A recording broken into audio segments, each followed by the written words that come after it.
Om Sai Ram. Welcome to बंदे हैं हम साईं के। आज मैं आपको एक ऐसी अद्भुत लीला सुनाने जा रही हूँ जिसे सुनकर आप सब आश्चर्यचकित हो जाएंगे और मेरी तरह ही एकदम भक्ति में डूब जाएंगे। इतनी प्यारी लीला हुई है और मैं ये एक्सपीरियंस हमारे साथ पूजा जी ने शेयर करा है, डॉक्टर पूजा ने, और मैं उनके लिए बहुत थैंकफुल हूँ कि इतनी प्यारी लीला वो समय निकाल कर हमारे साथ शेयर की हैं। और आप लोग भी अपने अपने एक्सपीरियंसेस शेयर कीजिएगा। आज ये एक्सपीरियंस बहुत सारे लोगों को मोटिवेट करेगा जिन्हें ऐसा लगता है ना कि अब हमारा कुछ नहीं हो सकता या बाबा हमारी नहीं सुन रहे हैं। तो उन सबसे रिक्वेस्ट है कि आप इस एक्सपीरियंस को पूरा सुनिए एंड देन आप समझ पाएंगे कि सबूरी नहीं भी है तो कोई बात नहीं, एटलीस्ट श्रद्धा रखना चाहिए और बाकी बाबा संभाल लेंगे। तो डॉक्टर पूजा जी का अगर मैं बात करूं तो वो डेंटिस्ट हैं बाय प्रोफेशन और वो बाबा की परम भक्तों में से एक हैं। वो बाबा पर बहुत विश्वास करती हैं, जिसे कहते हैं ना अटूट विश्वास होना।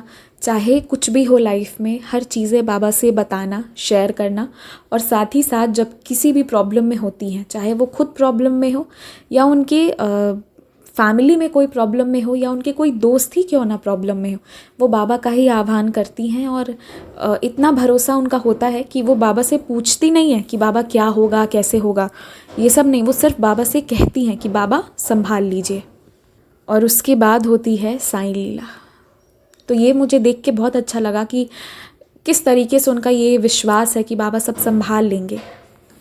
और सबसे बड़ी बात जो यहाँ है वो ये है कि ज़रूरत में कोई भी हो, चाहे वो उनका अपना हो या कोई डिस्टेंट रिलेटिव हो, कोई भी हो, वो बाबा से सभी के लिए विनती करती हैं। तो ये बहुत बड़ी बात है कि हम अपने लिए तो बहुत चीज़ें मांगते हैं, बट जब हम किसी और के लिए बाबा से पूरे दिल से मांगे तो it actually needs a lot of courage. तो ये जो अनुभव हुआ है ये उनके दोस्त के साथ हुआ है। उनके जो दोस्त हैं वो मर्चेंट नेवी में हैं और इस प्रोफेशन में होता ये है कि आपको जहाज़ पर यानी शिप में बैठकर समंदर की यात्रा करनी होती है। उसी में आपका ड्यूटी रहता है to safeguard the nation. हाँ, तो इसमें क्या होता है कि क्योंकि आप समंदर में रहोगे एंड एक लंबा ड्यूरेशन के लिए रहना होता है, ऐसा नहीं है कि 1 या 2 दिन के लिए है। जहाँ मुझे पता है कि ऐसे 6 महीना या कुछ इससे भी ज़्यादा इस टाइप का कुछ लंबा लंबा ड्यूरेशंस होता है। तो इतने देर जब आप समंदर में रहेंगे तो वहाँ पे चीज़ें इतनी आसान नहीं होती हैं जैसा कि ज़मीन पर रहने वाले लोगों के लिए होता है। हमें जब ज़रूरत होगी हम तुरंत डॉक्टर के पास जा सकते हैं, हम तुरंत जो भी चाहिए हमें मिल जाएगा। बट जो समंदर में है आप इमेजिन कर ही सकते हैं। तो इसलिए इन लोगों की जॉब का एक रिक्वायरमेंट था, इनके दोस्त के जॉब में एक रिक्वायरमेंट था कि एक डॉक्टर और एक डेंटिस्ट, यानी एक दांत का डॉक्टर और एक बाकी शरीर का जो डॉक्टर है, उसे सिग्नेचर्स करके उसके कलम से सिग्नेचर्स चाहिए थे कि हाँ ये बिल्कुल शारीरिक रूप से स्वस्थ हैं, तभी इन्हें उस जॉब के लिए लिया जाता। क्योंकि वहाँ पे ना सिर्फ आपका टैलेंट और आपके क्वालिफ़िकेशंस नहीं देखे जाते हैं, उसके अलावा आपका स्वास्थ्य भी देखा जाता है। क्योंकि अगर आप थोड़ा सा भी ज़रा सा भी अनफिट हैं और बीच समंदर में जाने के बाद आपको प्रॉब्लम होती है तो बहुत सीवियर केस अगर हो जाएगा तो बचाना थोड़ा मुश्किल हो सकता है। हालांकि कोशिश सारी की जाती है लेकिन फिर भी इसीलिए इस प्रोफेशन में रिस्क नहीं लिया जाता है। जो बिल्कुल शारीरिक रूप से स्वस्थ हैं उन्हें ही ये जॉब दी जाती है, क्योंकि आप बाकी लोगों का सुरक्षा तभी निश्चित कर सकते हो जब आप खुद स्वस्थ हैं। तो होता ये है कि इन्हें जो MBBS डॉक्टर हैं वो साइन करके दे दिए थे, क्लियर कर दिए थे कि इनका मेडिकल रूप से ये बिल्कुल ये ठीक हैं, ये स्वस्थ हैं। पर जो डेंटिस्ट होते हैं यानी जो दांत के डॉक्टर होते हैं, उन्होंने एक बड़ा सा क्रॉस लगा दिया। उन्होंने कहा कि आप बिल्कुल स्वस्थ नहीं हैं, आप इस ड्यूटी के लिए परफेक्ट नहीं हैं। अगर आप 15,000 का एक ट्रीटमेंट करवा लेते हैं तो उसके बाद आप बिल्कुल स्वस्थ हो जाएंगे, उसके बाद आप जा सकते हैं। हालांकि इनके फ्रेंड को ऐसा कोई प्रॉब्लम फील नहीं हो रहा था कि मुझे ऐसी कोई प्रॉब्लम है।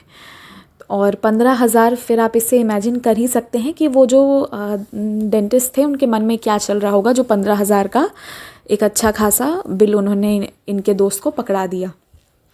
अब इनके दोस्त बहुत परेशान होने लगे और परेशानी में आकर वो पूजा जी को ही फ़ोन करते हैं। और जब फ़ोन किए तो पूजा जी ने एट इंस्टेंट वो फ़ोन उठा नहीं पाई क्योंकि वो भी अपने काम में व्यस्त थी। 5 मिनट के बाद उन्होंने उनका कॉल देखा, बट अभी कॉल बैक करने में उन्हें 1 घंटा लग गया। 1 घंटे बाद वो कॉल बैक कर पाई, क्योंकि कई बार हम हॉस्पिटल में या ऐसी सराउंडिंग्स में होते हैं जहाँ आप फ़ोन में बात नहीं कर सकते हैं, आपको बस अपना काम चुपचाप करना होता है। तो कभी कभी इंसान मजबूर भी हो जाता है। तो उसके बाद इन्हें ये बाबा से प्रे करने लगी और इन्हें ये पता चल गया कि इनके फ्रेंड का क्रॉस लग गया है, उनका हो नहीं पाएगा, डेंटिस्ट ने क्रॉस लगा दिया है। ये सुन के ये बहुत परेशान हो गई, क्योंकि मैं आपको इनके दोस्त के बारे में अगर बता दूं तो ये जॉब करना उनके लिए बहुत ज़रूरी था, क्योंकि यही जो 6 महीने या जो भी ड्यूरेशन के लिए वो जॉब करते, उसी पैसे से वो अपनी बहन की शादी कर पाते, क्योंकि उनके फादर नहीं थे, वो एक्सपायर हो चुके थे। तो घर का सारा जिम्मेदारी जो था वो इनके फ्रेंड के ऊपर था। और आपको पता है कि आजकल की शादियों में खर्च बहुत होते हैं, तो इन्हें एक उसके लिए निश्चित अमाउंट चाहिए था कि हाँ इतना पैसा लग ही जाएगा शादी में, और वो पैसा आता इस जॉब को करने के बाद जो सैलरी मिलती उससे वो पैसा आने वाला था। तो अगर ये जॉब नहीं मिलता तो शादी कैसे होती। तो इन्हें अपना वो टारगेट मनी अमाउंट को रिसीव करने के लिए इस जॉब को करना बहुत ज़रूरी था। अब ये पूजा जी की फ्रेंड के पास जाते हैं, इनकी सीनियर के पास, जैसे पूजा जी ने गाइड किया था। तो इनकी सीनियर जो हैं वो देखती हैं और कहती हैं कि नहीं, तुम्हारे ऐसा कोई प्रॉब्लम तुम्हें नहीं है, वो जो है कि तुमसे पैसे लेने के लिए 15,000 रुपये जो हैं मांगा जा रहा है, ऐसा एज सच कोई ज़रूरत नहीं है, तुम बिल्कुल ठीक हो। तो लेकिन अब उसके बाद होता ये है कि वो तो उन्हें ये सब बता दी, पर कोई सिग्नेचर देके क्लियर नहीं कर रहा था। इनका क्लियरेंस लेने में इन्हें बहुत दिक्कत हो रही थी कि ये बिल्कुल ठीक हैं और ये जॉब कर सकते हैं, ये वाली बात कोई लिखना नहीं चाह रहा था। अब जो वहाँ पे जॉब में जो इनका जॉब है वहाँ पे वो क्लियरेंस वाले को भी बताया कि देखिए डेंटिस्ट भी ऐसा बोल चुके हैं, दूसरे डेंटिस्ट से मैंने कंसल्ट किया है, तो उन लोगों का कहना था कि मुंह से बोलने से कुछ नहीं होगा, आप लिखवा के लाइए कि आप बिल्कुल स्वस्थ हैं, आपके दांत में कोई प्रॉब्लम नहीं है, तभी जाके हम आपको ये जॉब देंगे। और फिर होता ये है कि पूजा जब फ्री होती हैं तो वो इन्हें कॉल करती हैं, पर इनका फ़ोन जो है वो अब out of network coverage area जा चुका था, जो कि धीरे धीरे शाम तक स्विच्ड ऑफ हो चुका था। अब ये थर्सडे का दिन था। पूजा जी जब परेशान होना शुरू हुई, उन्हें चिंता होना शुरू हुआ, तो मैंने जैसा कि आपसे बताया पूरे हक से ये बाबा से कहने लगी कि बाबा आप जाइए और आप उनकी मदद कीजिए। ये नहीं पूछ रही थी कि क्या बाबा, क्यों बाबा, कैसे बाबा, ये बाबा से सवाल नहीं कर रही थी, पूरे हक से ये बाबा से कह रही थी कि बाबा आप मेरे दोस्त की मदद कीजिए, मुझे नहीं पता।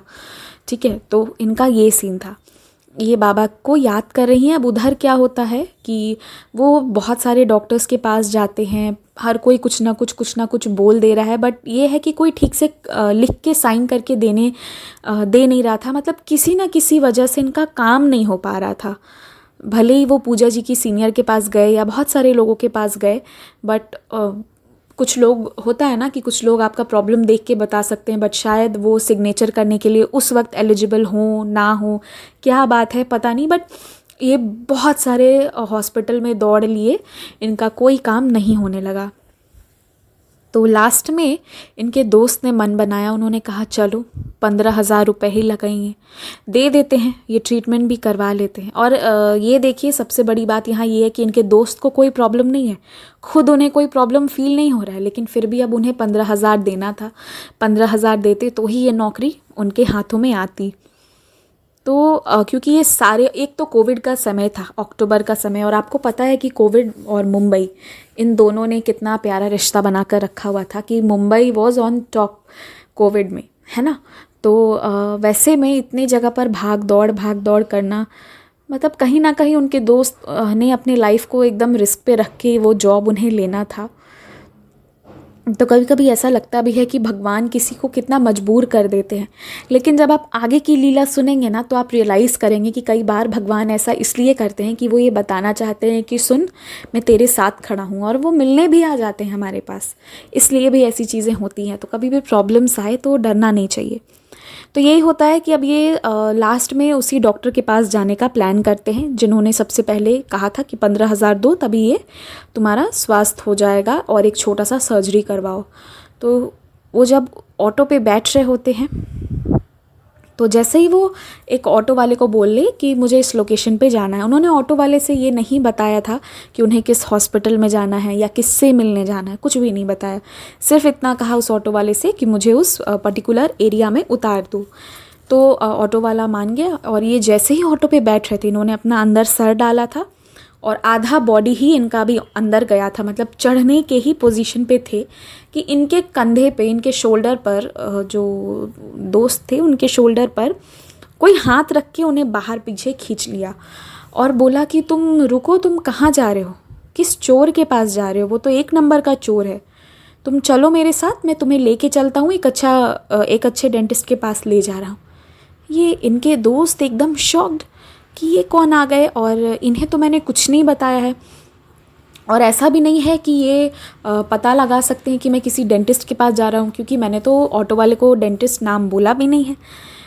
और सबसे बड़ी बात है कि वो चोर है। ये सब चीज़ें बिना बताए ये इंसान कैसे बोल रहे हैं। तो इनके दोस्त को कुछ समझ में नहीं आया, पर वो जो आए थे वो एक अंकल जैसे दिख रहे थे। तो वो बोले कि तुम आओ ना मेरे साथ, मैं तुम्हें ले चल रहा हूँ। और वो उनको लेकर गए और उसी लोकेलिटी में जहाँ वो इतने सारे डेंटिस्ट को घूम आए, इतने सारे डेंटिस्ट को देखा है, वहाँ पता नहीं उन्होंने कैसे वो एक डेंटिस्ट का क्लिनिक मिस कर दिया था। वो उसी क्लिनिक में उसको ले गए और बोले कि सुनो, तुम यहाँ जाओ और तुम्हारा यहाँ सारा काम अच्छे से हो जाएगा। तो ये सब इन्हें कुछ समझ में ही नहीं आ रहा था कि ये हो क्या रहा है। पर वही बात है ना, जिस वक्त इंसान एकदम परेशान होता है ना, तो उस वक्त जब बाबा भी हमारे पास आ जाते हैं ना, तो हमें पता ही नहीं चलता है कि हो क्या रहा है, बस हम अपने धुन में रहते हैं। तो वो जो अंकल थे वो इनके फ्रेंड को वो डेंटल क्लिनिक दिखा दिए और इनके फ्रेंड सोचने लगे कि यार मैं इतनी बार यहाँ से क्रॉस कर रहा हूँ, पता नहीं कैसे ये मुझे नहीं दिख रहा है। तो एनीवेज ये अंदर चले जाते हैं, इनका काम भी हो जाता है, सिर्फ 700 रुपये में हो भी गया और इन्हें क्लियरेंस भी मिल गया और फिर इन्हें कोई प्रॉब्लम नहीं आई। वो आराम से अपना जॉब फिर बाद में परस्यू कर पाए थे। पर अभी ज़रा वहाँ पे आते हैं जहाँ पे वो इंसान इनको मिले थे। तो वो अंकल जिस वक्त इनको क्लिनिक के बाहर छोड़ रहे थे, छोड़ने के बाद वो अंकल बोले कि मैं जा रहा हूँ खाना खाने। तो इनके जो पूजा जी के फ्रेंड थे उन्होंने कहा था कि सुनिए अंकल, मैं आपको खाना खिला देता हूँ। क्योंकि जो मुझे समझ में आ रहा है ये सब समझ के कि वो इंसान जो थे वो भी मतलब खुदगर्ज नहीं थे, उन्हें बहुत मतलब थैंकफुलनेस था, हम्बलनेस था कि अगर किसी ने मेरी मदद करी है तो मेरे से भी जो हो पाए मैं उसको कर दूं। ये होता है ना, कुछ लोगों का ऐसा नेचर होता है कि हम किसी से फ्री में कुछ भी नहीं लेंगे, किसी ने अच्छा किया है तो हम भी अच्छा करेंगे। तो ये उन अंकल को रिक्वेस्ट किए थे कि चलिए मैं आपको खाना खिला देता हूँ, बट वो अंकल बोले कि नहीं नहीं मैं खुद जाके खा लूँगा।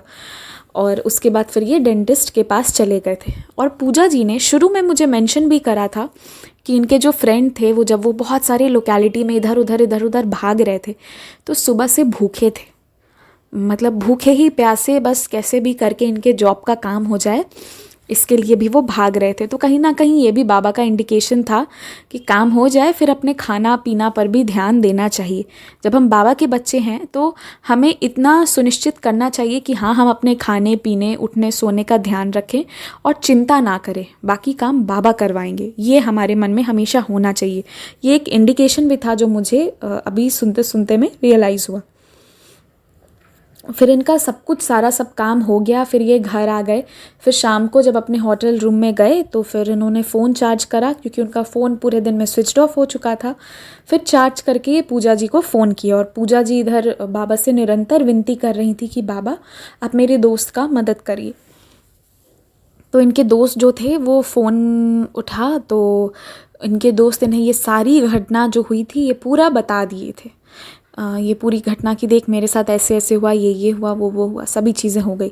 तो इन्होंने बात सुना, इन्हें भी अच्छा लगा, सब कुछ अच्छा लगा। उसके बाद क्या हुआ, जब फ़ोन कट गया उसके बाद पूजा जी के पास एक बाबा है, ठीक है, जो मैं आपसे स्क्रीन पे शेयर कर रही हूँ। तो वो बहुत प्यारे से बाबा हैं। टू बी ऑनेस्ट मैं आपको बताऊँ, ये पिक्चर जो है ये मेरी मम्मा का भी बहुत फेवरेट है, मेरा भी बहुत फेवरेट है। हमारे पास एक 3D साईं बाबा का फ़ोटो है, उसमें से एक फ़ोटो में बाबा बिल्कुल इसी टाइप के दिखते हैं। तो ये बहुत प्यारा लगता है कि बाबा साक्षात खड़े हैं सामने। सिर्फ फेस का है। तो पूजा जी के पास ये बहुत समय से था, जिस फ़ोटो को वो हमेशा अपने पास रखती थी। इस फ़ोटो से वो बातें करती थी, इस फ़ोटो के थ्रू वो बाबा से प्रे करती थी। जो भी था, मतलब हमारा एक रिश्ता बन जाता है ना हर फ़ोटो से, कि हम बाबा से कुछ बातें कर रहे होते हैं, कुछ कह रहे होते हैं, बाबा सुन भी रहे होते हैं।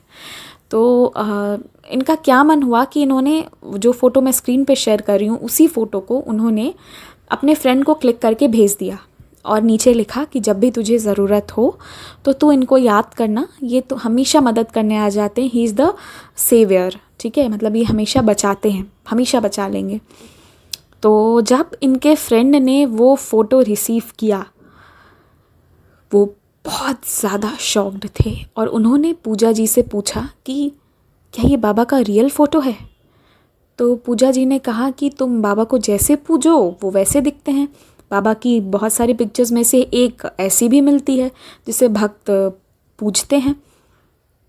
तो वो कहने लगे इनके दोस्त, यही तो आए थे मेरे पास एग्जैक्टली, मतलब 95% फेस जो था वो इन्हीं से तो रिजेंबल कर रहा था उन अंकल का।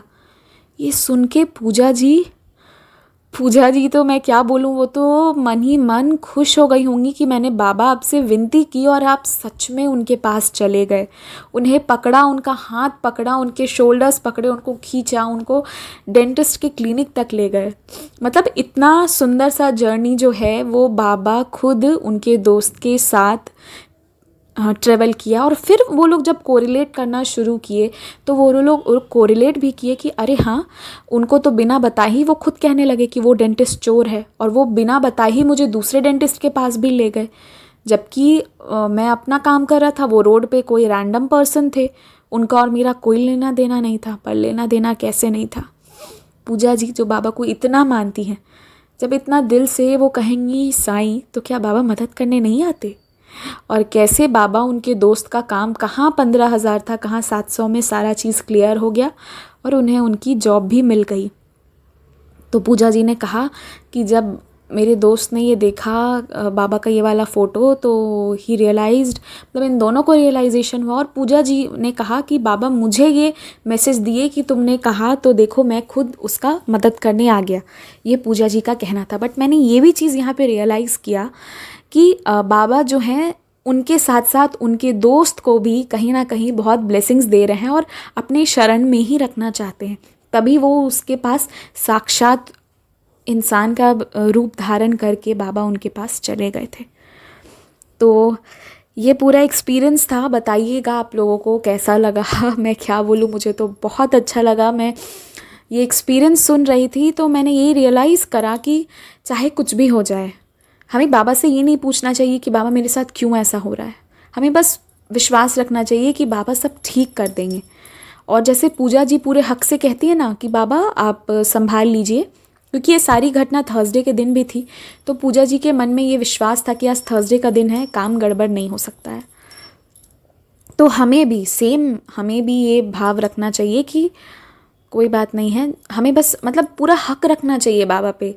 ये नहीं कि अभी 2 मिनट में विश्वास टूट गया, फिर तीसरे मिनट विश्वास दृढ़ हो गया, वो नहीं। एक इक्विलिब्रियम मेंटेन्ड होना चाहिए और हमें मतलब कंप्लीट विश्वास होना चाहिए और पूरे हक से, जैसे पूजा जी कहती है ना, वैसे ही हमें भी हक जताना चाहिए बाबा पे। ये नहीं कि डाउट करें। और आप यकीन मानिए, जो लोग बाबा पे इस तरीके से विश्वास करते हैं ना, उनके पास सच में बाबा मिलने आ जाते हैं। आपको बाद में रियलाइज़ होगा कि कब आए थे बाबा। कई बार तो साल भी लग जाते हैं रियलाइज़ करने में कि बाबा आए थे। बट जब बाबा आते हैं उनकी लीला कुछ अद्भुत ही होती है। और जो भक्त बाबा को बहुत दिल से मानते हैं, मैं मान ही नहीं सकती कि बाबा उनकी बात ना सुनेंगे ज़रूर। इस दरबार से कोई खाली नहीं जाता है, ये बात सच है। इसलिए बस विश्वास कीजिए, सिर्फ विश्वास मांगते हैं बाबा आपसे। सबूरी है तो ठीक है, नहीं है तो वो भी बाबा से कहिए कि बाबा मेरी सबूरी टूट गई है। और लास्टली मैं ये कहना चाहूँगी कि इतने प्यारे प्यारे एक्सपीरियंसेस हैं, तो आप लोग भी अपने एक्सपीरियंस शेयर कीजिएगा, तभी कोई और सुनेगा। आज जैसे पूजा जी ने शेयर किया, तो ये एक्सपीरियंस सुनकर आपको और मुझे कितनी खुशी मिली। हम बाबा के कितने करीब आए हैं आज, मतलब एक अलग ही लेवल का मतलब कॉन्फिडेंस आ जाता है मन में। तो आप लोग भी अपने एक्सपीरियंस शेयर कीजिएगा जो किसी और को मोटिवेट करेगा, ताकि वो जहाँ क्विट करना चाहते हो वहाँ वो थोड़ा और जी लें। और मैं आपको और भी कुछ ऐसे बहुत ही अद्भुत लीला बताने वाली हूँ कि कैसे बाबा प्राणों की रक्षा करने आ जाते हैं। तो अगले एपिसोड में वो आएगा।